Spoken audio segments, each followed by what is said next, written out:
Friends, Taylor from Doomed to Fail. Today we are re-releasing episode 16, part 1, on Andrea Yates and the murder of her children. This one is, I don't know, I feel like it might be a smidge controversial. Fars was definitely arguing that, she was a stay-at-home mother and had had a lot of promise when she was younger, and maybe that transition to just staying at home kind of made her mental health decline, and I think that's part of it, but I also think that, you have to be already predisposed to some sort of violence and there's something else there. It's not just the loss of potential. But let us know what you think. It happened a long time ago, but it's still just freaking heartbreaking and awful. So trigger warning, violence against children. So yeah, keep us posted. doomtofailpod@gmail.com. Please tell your friends, and we will see you next week. In the matter of the people of the state of California versus Orenthal James Simpson, case number BA097. And so, my fellow Americans, ask not what your country can do for you. Ask what you can do for your country. I guess we can go ahead and kick things off. Are you good, Taylor? Yeah, I'm good. I'm ready. Okay. Welcome to Doomed to Fail, the podcast where we, just travel. I can't. God, so bad. What are you even talking about? We don't travel. I mean, we travel, but not for the podcast. We'd like to someday. Have us in your city. Like and subscribe. Yes. Talk to the local venue. If a local library has a spare conference room, ask if we can host that. No. Exactly. Okay. So no, we're the podcast where we're constantly traveling as individuals. You were in San Diego. I was in Denver. That's true. Mm-hmm. We're probably the most jet-setting podcast of any podcast hosts in the world, right? We are. I know, absolutely. Absolutely. Then you'll be in Palm Springs, and then I have to go to LA right after that. So jet setters. Breaking down barriers. Absolutely. So obviously this voice being heard is Taylor, our co-host. How are you doing today, Taylor? Good. Very, we just got back from San Diego or last night, and then so I used to come home from a vacation on Saturday. So you have Sunday to calm down, So today we're just been cleaning up. We went to a birthday party. It's very springy out here. It's beautiful finally. My neighbor came over. I didn't see her. She just snuck by, but left us a big, beautiful bouquet of lilacs that I brought in the house, and it smells amazing, but I feel like I might die of allergies any day. What a sweet neighbor. Beautiful. I know. It's really nice. It's really pretty. I don't even know my neighbors. I barely have neighbors, and I could do a much better job. So I need to go down her and say thank you. Fair enough. And all that. Yeah. So let's go ahead and segue into our stories. And if I am correct on this, I go first this time. You do. Thank you. So I'll tell you what I'm drinking. Yes. I'm drinking the Pacifico IRL. But I am drinking rum by the teaspoon. Okay. Which is the only way I drink rum. Yeah, they're a teetotaler. That's how you do it when you're a teetotaler. Teaspoon at a time. Yeah, well, that's why you never get drunk. That's why we call you Sober Taylor. Everybody calls me that. Everybody calls you that. Weird, yeah. Mm-hmm. So I should be drinking Coors. Like I said, I just got back from Denver, and we talked about Coors in the episode where we discussed Chris Watts, and now I'm drinking real Coors, which is Coors Banquet, which is the tan colored can. And they're great. They're really good. Are they? Okay. I was going to ask if it was delicious or not. But I think it's a nostalgia of it. It's I kind of miss being in Colorado, and it's kind of cool to have a taste of the Rockies. But what I actually you were in Colorado last week, yesterday, right? It has a place in my heart. Oh my God.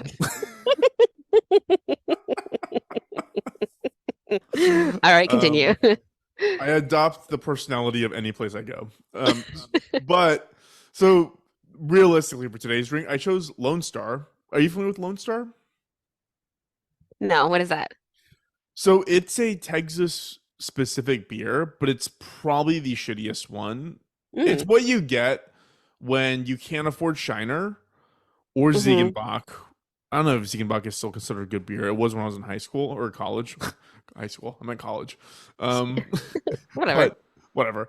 But it's basically it's kind of like a Coors Light. It's just kind of like a run of the mill. It's not as bad as Keystone, but it's not as good as this banquet version of Coors. That banquet Coors. Cool. Yeah, exactly. And the reason we're doing that is because we are going to be in Texas, which is where you need to be when you drink Lone Star. Makes sense. And the reason we're in Texas is because we're going to be discussing an angel of a woman, Ooh, a lady. Andrea Yates. Oh, Ooh, yeah. See, I set you she's up. I set you up for failure. she's not an angel. I have No. conflicting opinions about Andrea Yates, and we'll be discussing it at length here. All right, let me know. Per usual, Taylor, I'm going to try not to make excuses for people who do messed up things, but this story intertwines two things that for me obviously make sense.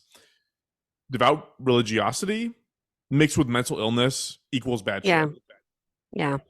How familiar are you with Andrea Yates? I can't remember the details, but I know that she killed a bunch of kids, her kids. She drowned them in the bathtub. Is she the bathtub drowned her? She's the bathtub one. Oh, and the oldest one was like, "I'll be good. Please don't do it."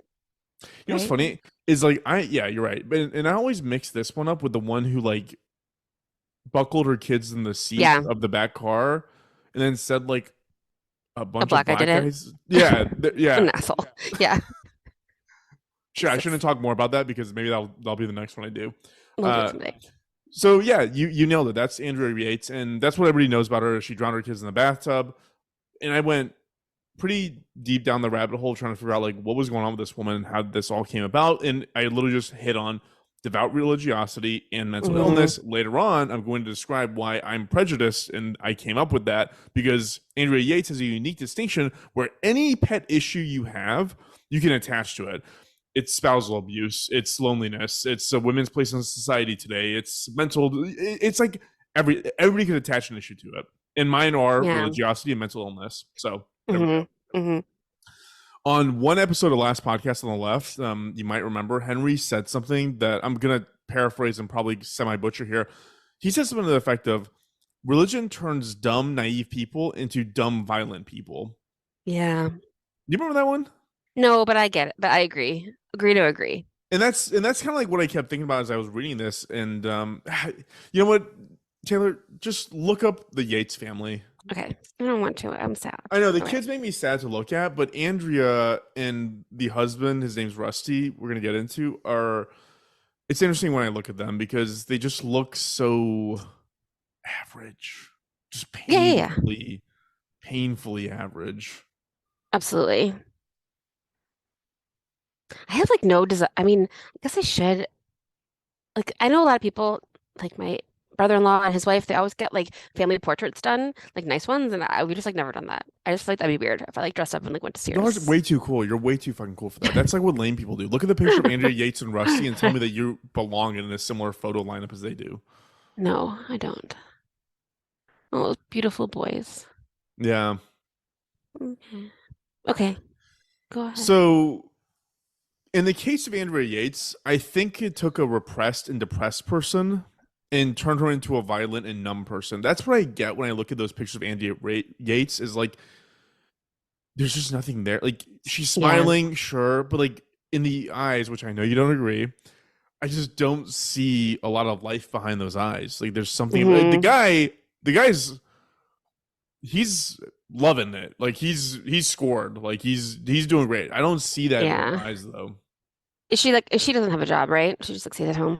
Yeah. Yeah. Yeah. I mean, some So people like that, but yeah, also it can be very lonely and horrifying. yeah, I'm actually gonna lean on you a lot for this one, Taylor, because I don't know Hmm? what it's like to be a mother or a woman, which I guess are kind of synonymous with one another.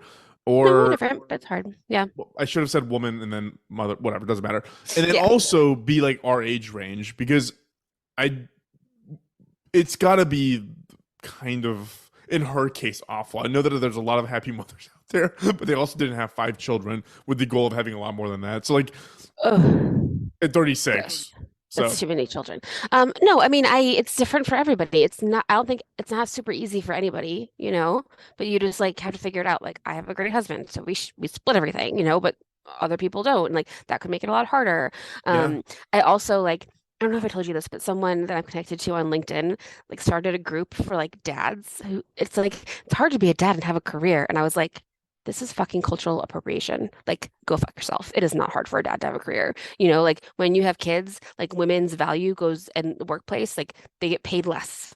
You know, like if you tell people you have kids, you get paid less. A dad gets paid more because they like, assume that he can like work harder and will have more time. So like the more kids you have, the less you get paid if you're looking for a new job because the assumption is that you're not gonna have time to do it. Like that still exists in the workplace today. I mean, yeah, that's not. This does not surprise me. Like this Yeah. all sounds like it's like this feels like it's been since time immemorial has been the Yeah. case. If it's hard, but it's also wonderful. I don't know, my kids are a fucking delight. So, No, I want you to talk about this when we get. I'll explain why I think the way I do about her being a mother and why it all came out in the way that it did. But my mhm, main takeaway from this, like I just mentioned, was like repressed and depressed. That is exactly what I yeah. see when I see her pictures. Mhm, So yeah, let's get into her background a little bit. So Andrea is from Houston, Texas originally. Her father, there's so many things that intertwine from other stories here. Her father was first generation American. His parents were Irish immigrants. Andrea's mom is actually from Germany. So mm, I bring that up because immigrant parents tend to put a lot on their kids with their expectations. And based on how Andrea turned out in high school, I think it's safe to assume that they were kind of traditional immigrant parents. Like they just like mhm, helicopter parents, essentially. yeah. She was valedictorian of her class, captain of her swim team.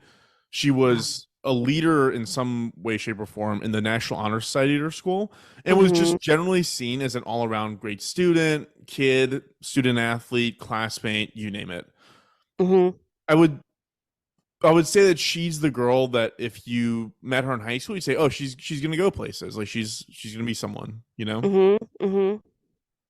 So we all know that overachieving high school students are all kind of like harboring their inner demons. Like there's something going on when you care so much about your studies, I think. I don't know, maybe I'm prejudiced about this. Like I graduated with a 2.1 GPA from high school. Like I was like pretty close to like I think it was like me and this kid who like would start fires with like the last two people that graduated in our class. So like I'm not of the ilk that like understands why someone would be a high achiever in high Oh school my like God, to you're this so extent. funny. I But mean, like I wasn't sporty, obviously, but I was, you know, the secretary of student council. I was on the National Honor Society. I was junior UN, right? You did junior UN. I didn't. I wish I did though. We didn't Damn, have wow. that. I wish I had. And then I had a extremely high grade point average. Seriously? Yeah, Like what was your GPA? I don't know, like 3.9 or something. Were you like top of your class, like valedictorian? No, I think I was like 12th out of like 400 or something. Taylor, I'm you very were smart, farmers. 12th? I think so. I may be making that up, but I'm going to say that for the record because no one's ever going to be able to fact check that. But I'm pretty sure I That's was like so smart right though. there. That's so smart because you could be lying and literally nobody will ever know. And they'll be like, Taylor's a genius. You graduated But with that a also 3.9. proves how smart I am. So no matter what path we take, I'm Okay. super smart. So I know that in any episode that we start talking about stuff, you're going to start yelling at me about things. And now I know that this is the thing you're going to yell at me about. Okay. So just Okay, well, cut this out. I'm saying that like I'm fine, but it also like when we do our homework with the kids, like Juan has to do it because Florence and I both get so stressed out and she starts to cry because I remember being 8 and crying over my homework because it wasn't perfect. You know? Like We're such different children we were, like vastly different. But this is the part where you're going to start being upset at me. Okay. Andrea went on from high school to become an RN. Mhm. And look, I love nurses. Taylor, you know I love nurses. Like you met my exes before. And there's no Whatever. shade to nurses at all. But why the fuck would you work so hard in high school to become an RN? Like it's a hard job, but it's not like becoming a neurosurgeon. Like why would you work that hard? Like go fucking hang out with the kids. So the girl I'm dating now, I hope she's not here. But the girl I'm dating now, like she's an RN. And like the story she tells me of her high school days, like she was like jumping fences, running away from cops. Like that's I what mean, she did. it's just it's not like my high school grades mattered in my life, you know? But if you're the type of person that thinks that they matter because people tell you they matter, like I was, I just like worked really hard. I would have been like super disappointed if I hadn't. You know, it wasn't like to an end. I don't know. Interesting. It's Interesting. just for the sake of learning and knowledge. Okay, so I do have a rant that I'm not going to do around how to raise children because I feel eminently qualified to discuss this topic, We can have especially in front of that you. could be a side show. But I do think there's something to rule followers versus rule breakers and how Hmm. that manifests in adulthood. I mean, that I also like when we were 15, we told this dude we met who was a college dude that we were 16, and I used to stay the night at his house like every weekend, and we would just drink with college guys. okay, well, that's But I rebellious. got a lot of good grades. That's rebellious. Yeah. Yeah. I'm Yeah. not saying it wasn't cool because I was very cool. No, no, I totally believe that you were cool. I mean, you're so cool. That's what we're gonna have dinner on Thursday at Palm Springs. Oh Lord. Okay, Okay, yeah, keep going. so I'm gonna keep going. Please do. I'm sorry. No, no, this is great. You asked for banter. We're doing banter. So in 1989, Andrea met a guy named Russell Yates who went by Rusty, and like he couldn't have been that old, right? Like a Rusty needs to be like an old grizzled Yeah. Vietnam vet, right? Mm-hmm. Whatever, doesn't matter. Rusty was a NASA engineer. He was on the engineering computer side of things, and he was Cool. fairly accomplished. His biggest downfall is that he is or was an evangelical Christian. Mm-hmm. So, out of all the versions of Christianity that I look down on, evangelicalism is pretty much at the very top of that list. And what's interesting about this is that most of Americans agree with me. Mm-hmm. So, I read this article that included a poll in a publication called Christianity Today. The incredibly awesome and sassy title of this article is, quote, evangelicals are the most beloved US faith groups among evangelicals. Yeah. At first I was like, I'm not going to read this article. Then I read the title. I was like, oh, I got to go through this. This is fantastic. That's So hilarious. across the board, evangelicals in this poll are the worst faith group in the US. And the only reason why this article speculates the percentage isn't higher of people who hate evangelical Christian or the faith, not the people, is because a quarter of the Christians now in the United States identify as evangelical. So that skews the Wow. results because they're not doing double blinds. Mm-hmm. It's weird because I wrote down here because like I think of like Catholics and I actually like kind of love Catholicism because of how dark and morbid it is. Like there's just like it's just vastly different than I don't know. Like it It'd be hits fun if it wasn't different. for all of the kid raping, you know?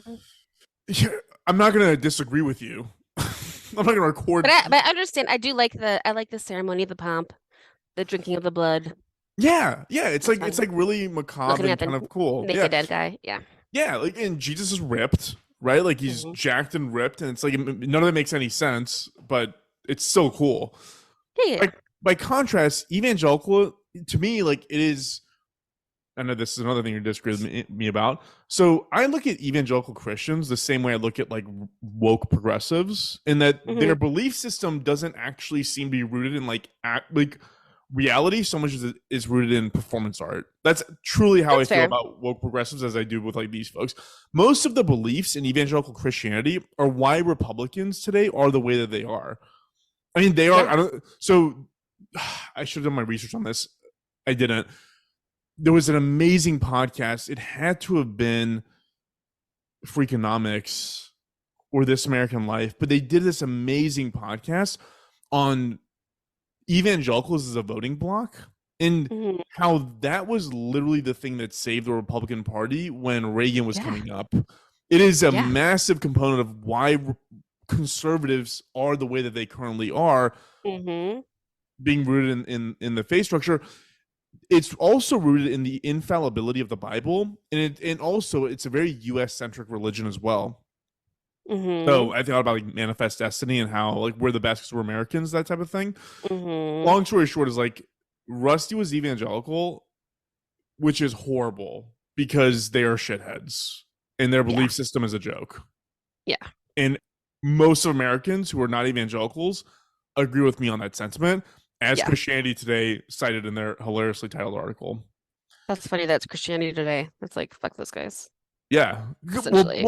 They so part of it is because actual Christians, actual Right. people of faith don't think that religion and politics are one. They you shouldn't politicize your religion and turn it into what evangelicals did. They made a mockery in some Hmm. ways of all these other Christian beliefs. So, Yeah. anyways, Totally. moving on. So going back to Andrea and Rusty, one thing I read when after they were married, because you'll learn later on that they've been through a ton of psychological discussions with therapists and stuff. Like real therapists or like the Reese? No, real therapists. Real, Well, that's like, great. yeah, yeah. So one thing that came over and over again was them sitting together and saying that they really truly believe that they need to have as many babies as possible. Like that is like what God wants for them. They're supposed to do this. That's a big piece of this. Great. And it all strikes me as Rusty's. It doesn't strike me as Andrea's. It strikes me as Rusty's belief system. Mm-hmm. So they did a good job. So they ultimately had 5 children. There was Noah, who's 7, John, 5, Paul was 3, Luke was 2, and Mary was 6 months old. That is fucking bananas. So like this week we were at Legoland. I didn't go. I was had to work from the hotel, but my father-in-law went with Juan and our kids, and they met up with a family that we know. So it was 5 kids. My father-in-law was like, "Get me the fuck out of here. This is too many Yeah, fucking kids." Like, and I'm from a family of 5. It's too many kids. dude. Yeah, Yeah, it's a especially that lot. many under 7. That's crazy. Like that's like, I mean, like it's. I know people do it and they do it, but that just seems near impossible. They're at most 2 years away from each other, but Yeah. there's also 2 that are less than a year from each other. You just have to, ugh, it sounds almost impossible to me. Yeah, and this again, like this is the part where like your take on this is going to become really, really nifty and handy. Is I don't know what it's like to go through this, but I think that the pregnancies and everybody agrees that the pregnancies had a lot to do with what ended up happening. Hmm. So it's worth noting that signs of Andrea being depressed were kind of a constant theme. So it started out in high school after everything happened with Andrea happened. Friends came out saying that they remember her talking about suicide. After Luke was born, so Luke, the 2-year-old, Andrea tried to commit suicide by overdosing on prescription pills. Oh. Yeah, she'd be hospitalized for this and put on antidepressants. The suicidal ideations would keep coming on, though.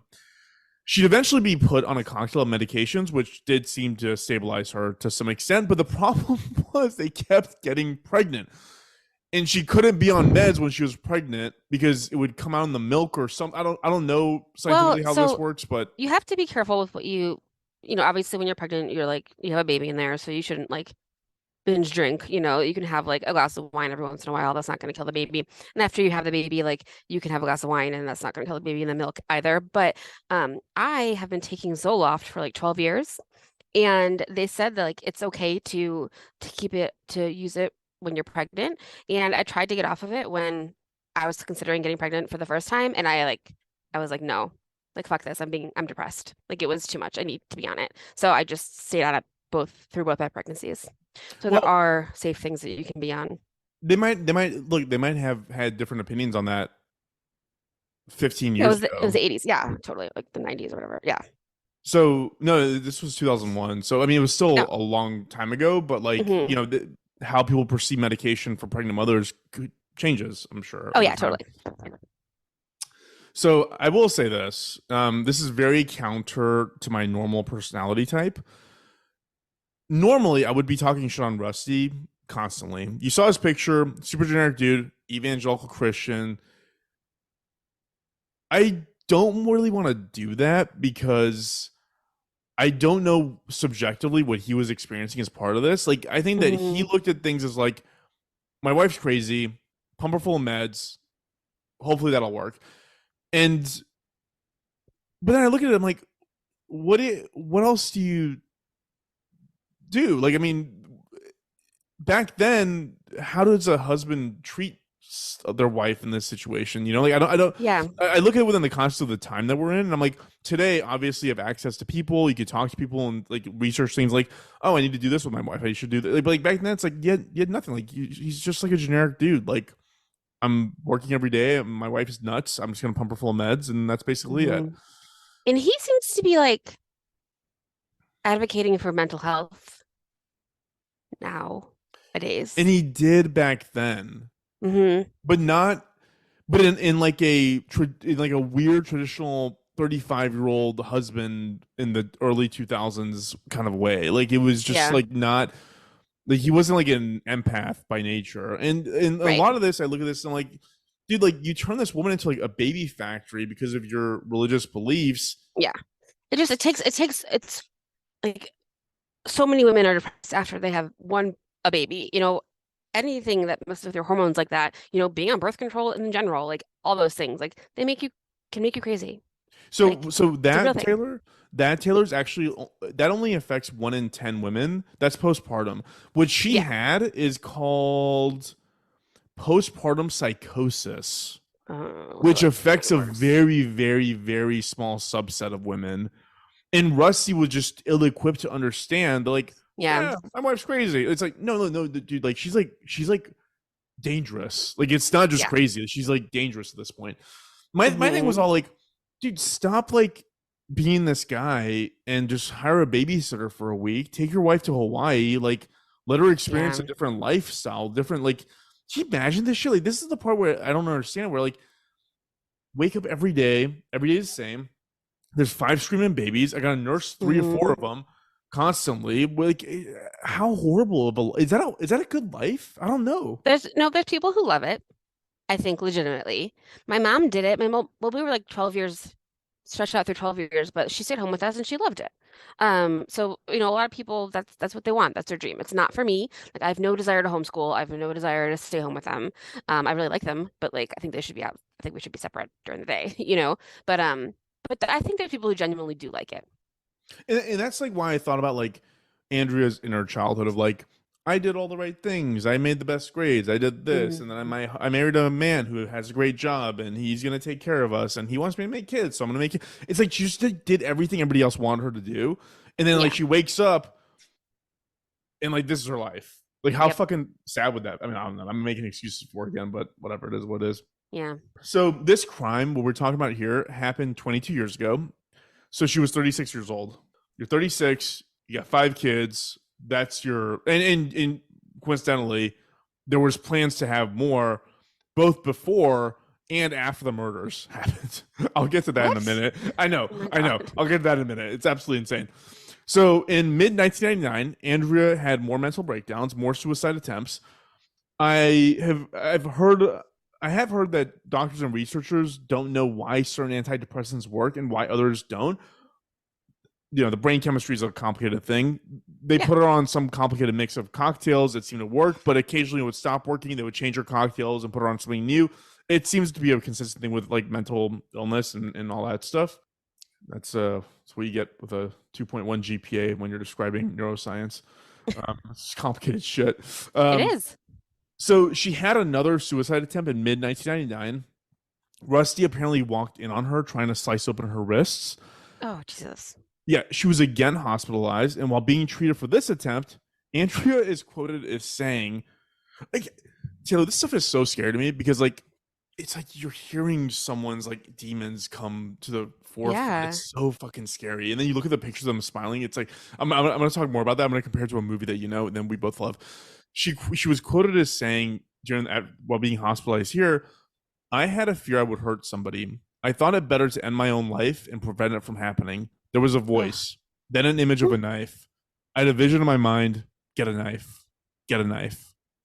Oh my God. Oh God. It's like, like Yes.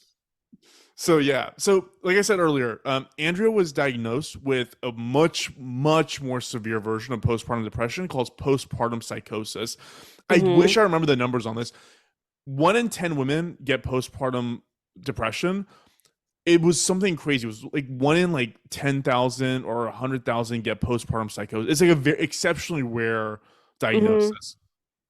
It's also referred to as PPP, and the symptoms include delusions, hallucinations, disorganized speech, abnormal motor functions, confusion. They called it severe difficulty sleeping, mood swing, and a whole host of other things. Like it almost sounds like a Yeah. schizophrenic. Like it sounds like Hmm. you're going through, and we'll learn later that she was actually having auditory and hallucinatory visions going on at the same time. Yeah. None of those things is someone who should be around children. Yeah, And yeah. like, it's interesting that they had her hospitalized, but then she went back. I guess she had. I mean, what are you gonna do? I don't know. Well, so I actually didn't write this in the outline, but it was an interesting point that I probably should have, which is like towards the end when things really hit a crescendo, because you're gonna see she's been hospitalized many, many times. Hmm. One of those times, the doctors tried to involuntarily commit her. Hmm. They're like, she's dangerous. Like, you need to like, Hmm. we got to do this. Yeah. The husband was really adamant, saying, "No, we'll commit her, but it has to be voluntary. We want to have control over it and when it ends and all that stuff." And so they're like, "Fine, we'll acquiesce as long as we're going to do it." He did it. The problem was if you do it in a involuntary commitment, there's no insurance limit on the maximum number of days that you can stay. But if you do a voluntary commitment, the insurance limit in Texas at that time for Blue Cross Blue Shield was 10 days. So they got 10 days of insurance coverage. On the 10th day, Rusty's like, "We're not paying out of pocket for this shit." And they checked her out. Wow. Didn't mean she was good. Didn't mean she was well. But he was Mm-hmm. like, "What am I going to do? Am I going to spend $7,000 a day here? No, we got to check you out." Great. Good job, America. No kidding, right? Fuck. Yeah.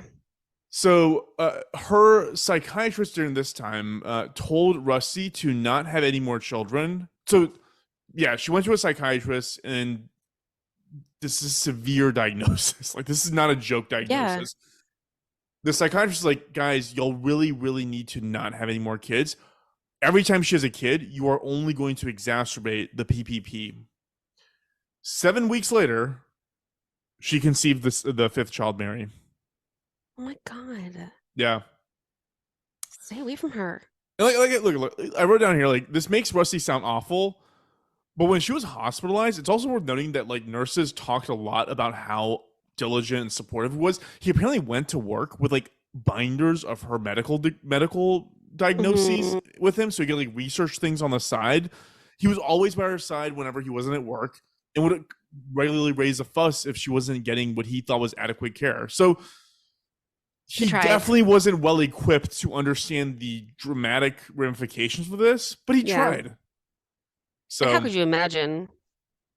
I mean, yeah, like this is the stories. These are stories that Stephen King makes up. Like you can't yeah, imagine it's this horrible. happening to your own life, right? Yeah. So, anyways, going back to Mary. So she gave birth to Mary in November of 2020, and in March of 2021, shortly thereafter, Andrea's father died after an incredibly long stint with Alzheimer's. That was apparently very debilitating. Wait, That's not 2020. I wrote 2020. I meant to write 2000 and 2000 2001. and okay, great. I Thank was like, you. that feels like that feels longer ago. Continue. Yes, definitely. So yeah, March of 20 I was going to say it again. March of 2001 is when Andrea's father died. And that seemed to be a jumping off point for this. At that time, she stopped taking her medication. She started regularly cutting herself. She stopped taking care of the kids or herself to the Yeah. point where she had to be hospitalized again.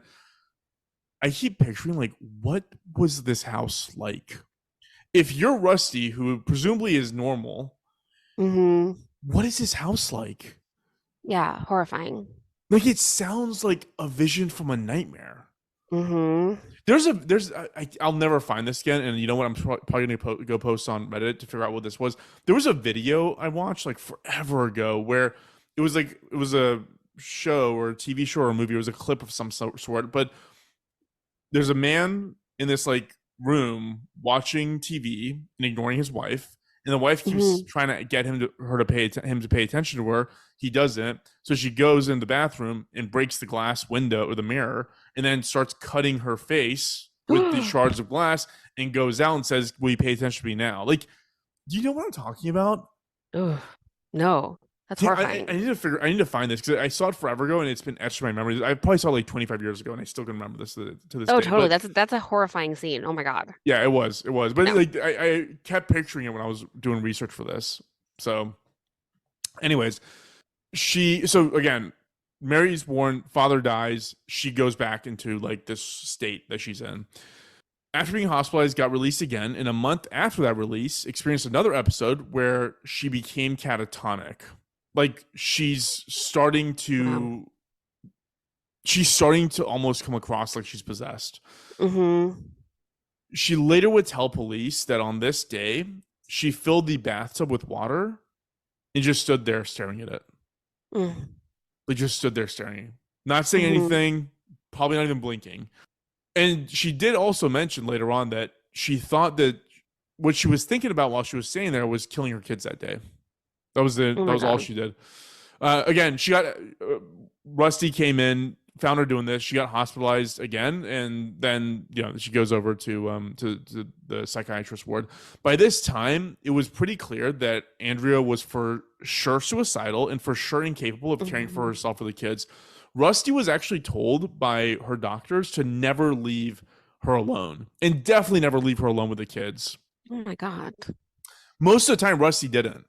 Most of the time, he didn't. Hmm. His theory on it after a while was like, well, look, she's a grown woman. Eventually, she's gonna have to be alone. Maybe I can like kind of wean her on to being alone with like the Right. kids. That makes sense. I mean, who knows? And he would do this in like very controlled. It was like a controlled experiment. Again, like I'm giving him credit for Hmm. this. I don't know if I should, but I am. On June 20th of 2001, for 1 hour, he left her alone. Rusty went Oh to my work, God. and Rusty's mom, Dora, was supposed to come over an hour after. So I don't even know if it was like forced scheduled like that or anything. I think that Rusty planned it because he was like, yeah, give her 1 hour alone, and then you show up, mom, and then take care of things, right? Right. Let her try it for an hour. Exactly, exactly. So like, I don't know how much to blame him for that, Hmm. but I can say that during that hour, she filled the bathtub up again, and then systematically drowned all five of her children. Oh my God. She started with the eldest. So she started with the not the eldest, so two under that. It was Luke who went first, then Paul, then John. She would then take their bodies and put them in her bed, wrap them up in the sheets. She drowned Mary, the 6 month old, left the body in the bathtub and just kind of sat there with it. And then Hmm. Noah comes in, the oldest boy, who's Yeah. 7, and sees it and asks what's wrong with Mary. He Hmm. apparently understood enough. I don't know how attuned 7-year-olds are to things, but he Yeah. understood enough to like know that something's really wrong and try to run away from his mom, which is like a crazy thought. Like I would never run. Like, can you I imagine at know. 7 running away from your mom? Like that's like It's your whole world. crazy. Oh my God. She eventually grabbed him and then drowned Noah as well. Mm. She then called the police and really didn't specify what was wrong. She would say, I'm Andrea Yates, I need the police, yada yada yada. One thing she said was like she just said it's time. Like it's all very biblical and cryptic sounding, like it was just like, Yeah. oh, what does it mean? She then called Rusty and said, quote, you'd better come home. To which Rusty replied, quote, is anyone hurt? Ugh. Andrea responded, quote, yes, the children, all of them. Oh my God. I wrote down here, Taylor, like the movie I was referencing earlier was Event Horizon. And the reason I thought Okay. of Event Horizon was because there's this scene where the guy, our favorite character, Sam Neill, what's his name? Sam Neill? Samuel, yeah. What's his real Where name? yeah, Yeah. yeah, well, whatever his character name was. He just like once his eyes were removed and he became fully possessed, like he just like talked in a deadpan voice. You're Hmm. coming with us forever. It's just like I just Yeah. see that in this woman, and it's fucking real. And it's like in the Yeah. 2000s, so everything was covered in carpet and beige. It's just all just the grossest. It's so terrifying. Ugh. Yeah. To me, I wrote down. It just felt like her soul was completely gone. Like I don't know Yeah. why the direction her mind went. It went the way it did, but whatever. So Andrea confessed to the murders. Obviously, she's insane, right? She claimed Hmm. insanity, and that was actually rejected. So typically, the Hmm. way it works is that insanity is a defense. It's not like a different trial. Like you just say this person was insane. That's how you do it. Most of the time, insanity defenses don't work because the Right. way that you prove insanity is you have to prove that that person couldn't tell right from wrong at the time Hmm. of the crime due to mental defect. That's the Hmm. legal definition of it. There's a ton of cases out there where somebody does something absolutely horrible and then tries to cover it up. And the fact that they Hmm. try to cover it up validates that they were not insane, because if you try to Right. cover it up, then They you know that you knew. did something wrong. So Hmm. if you ever kill someone, just walk around with their skin draped around you like you're normal. Like go to the I'm coffee crazy. shop and then Yeah. like you will get off, because it's like obviously nobody would do that who was out of We're their not gonna mind. get off, but you're gonna go to a mental institution, I will right? discuss that as well, because there's Okay. actually no timelines on involuntary commitments, which is very Hmm. interesting. Mhm. The jury found the mental defense failed. They found her guilty and they sentenced her to life imprisonment. The prosecution wanted the death penalty. They were like, no, this woman is going to get life. 3 years later, so she's on in a maximum security jail. 3 years later, an appellate court reversed the conviction. This is insane. They reversed the conviction because they found that a prosecution's expert witness lied on the stand. The guy's name was Dr. Park Dietz. He had testified that weeks before the murder, a Law and Order episode aired of a woman who drowned her kids in a tub and then claimed insanity defense to get off. There's this woman that I'm gonna reference a little bit later on. She wrote phenomenal articles about the case, the Mm-hmm. murders, her life. Like her articles are mostly what I reference for this. She wrote a book about it as well, and I'm gonna quote her here later on. She was also a writer for Law and Order during this time when this happened, and she came out saying, "No, I'm a journalist now who is covering the Andrea Yates trial. You referenced this time period of Law and Order that I was working as a writer on. We never did that episode. Huh. Like, he was just totally making shit up." Weird. Yeah. And so because of that, the appellate court was like, no, like that testimony could have been enough to have swayed the jury into thinking that she was literally just trying to fake being insane. So we're going to reverse the Right. conviction. She was retried. She was found not guilty by reason of insanity. And then, like I mentioned before, like this is an interesting part of the insanity defense. You don't actually get time for being insane. You're just held until you are evaluated to be determined to be sane again. So Right.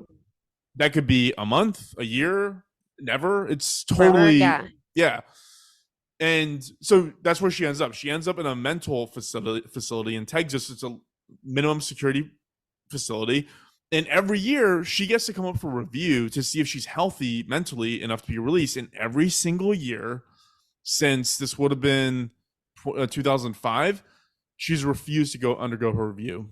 She doesn't want to do it. Yeah. Apparently, she's happy. Like Yeah. What's you she's gonna do? Like get a job?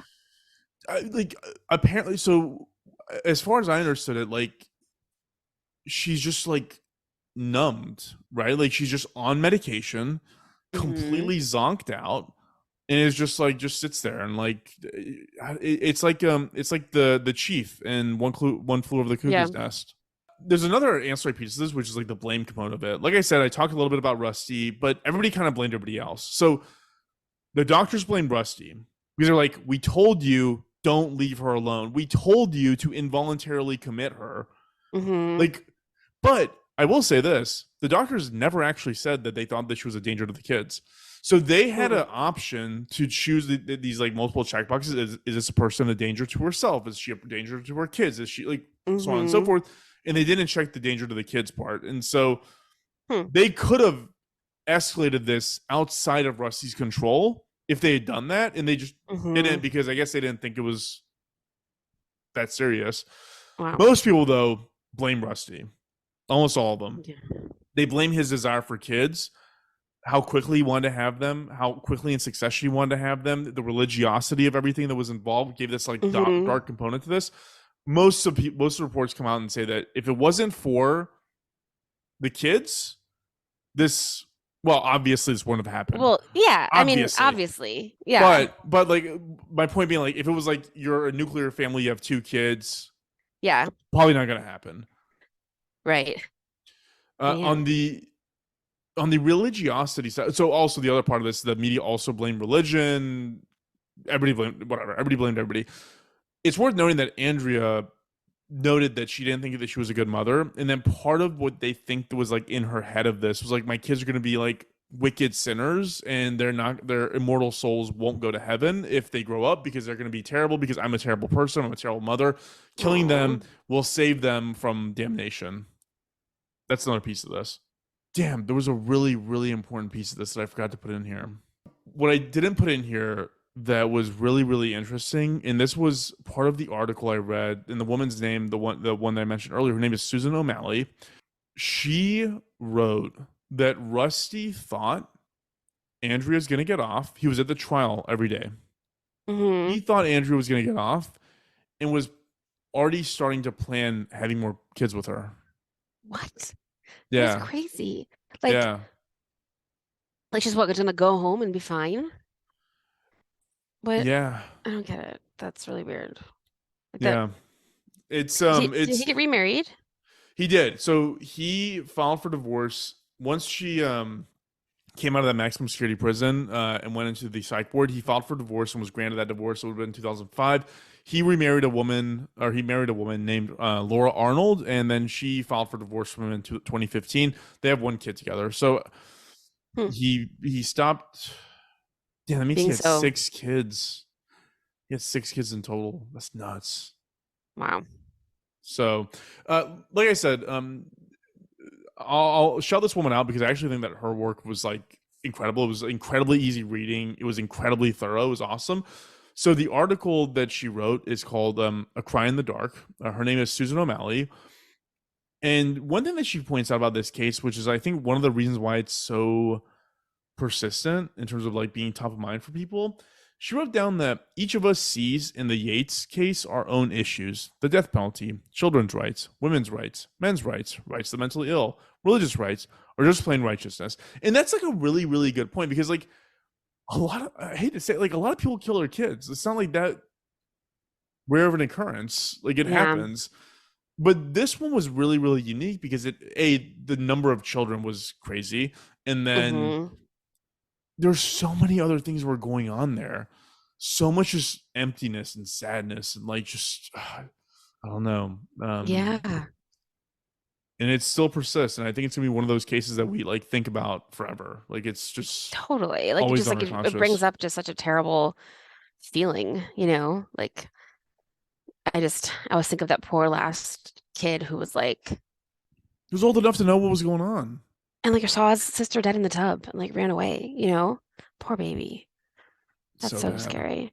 So And they bad. probably, I mean, their life is probably so scary anyway, Yeah, yeah, you it had to be know? awful. Like I Yeah. so on the point of the podcast, like the whole doomed to fail red flag part of it, it, again, because of how Susan O'Malley references this later on, like I don't actually know what to hone in on other than live your truth. Like I know that sounds really hokey, especially coming from a guy like me, but like if you don't want to be the valedictorian and you don't want to have like the perfect life with the perfect white bread husband who works at NASA and like instead you want to run away with like a fucking Harley Davidson riding guy to Vegas and get a bunch of like flame tattoos, like do that. Like don't live a life that you don't want to live because you'll resent it. And Or it's it's okay to change your mind. Like it's okay, like to maybe she like, doesn't feel as bad as she did as you do against smart people in high school. But like maybe she just like maybe she wanted to do that. And at some point things were super out of her control